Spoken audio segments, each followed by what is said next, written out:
Psalm 23:5. You prepare a table before me in the presence of my enemies, you have anointed my head with oil, my cup overflows. The Lord my shepherd prepares a meal for me and my enemies at the same table. We are supposed to share the same food and drink. It can be very hard, difficult for me and you even talk to an enemy, much less ask them to pass a bowl of bread. Jesus the Good Shepherd did this himself at the Last Supper. Unlike me and you, he broke bread and poured wine to share it with his friends and enemies. Not only that, but he washed their feet also. The Gospel of Matthew, Mark, Luke and the letter of 1 Corinthians tell of Last Supper and communion. Only the Gospel of John tells of Jesus washing all his disciples.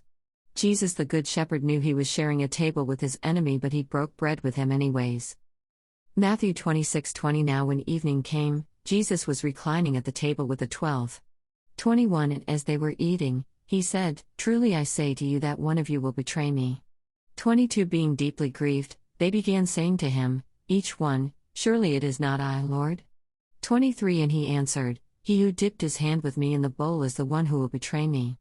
24. The Son of Man is going away just as it is written about him, but woe to that man by whom the Son of Man is betrayed. It would have been good for that man if he had not been born. The Good Shepherd Jesus didn't stop eating or share his meal with his enemy, nor did he. They even dipped bread in the same bowl. Judas wasn't the only one to betray Jesus. All of his so-called friends ran away to save their own skin, and one ran away naked. Mark 14:50. And his disciples all left him and fled. 51. A young man was following him, wearing nothing but a linen sheet over his naked body, and they seized him. What can we learn from our Savior and Good Shepherd who shared a meal in the presence of his enemies? Jesus never picked his enemies picked him. Judas the betrayer couldn't live with himself, judged himself and killed himself.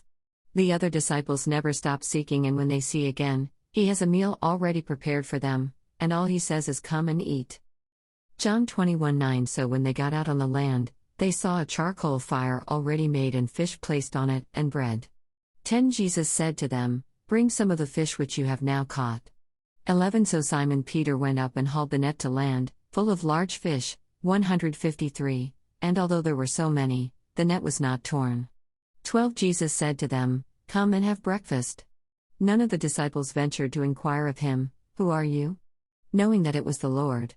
13. Jesus came and took the bread and gave it to them, and the fish likewise. Toby Mac, the Christian recording artist, made a powerful statement. Jesus the Good Shepherd knew the heart of Judas, but washed his feet anyways, then sat at the same table and ate the bread and drank the wine with him anyway. If you truly understand the love of Jesus, you should make no one your enemy and treat all with love and mercy. God bless you all. The Shepherd loves you, and so do I. Samuel J. Head.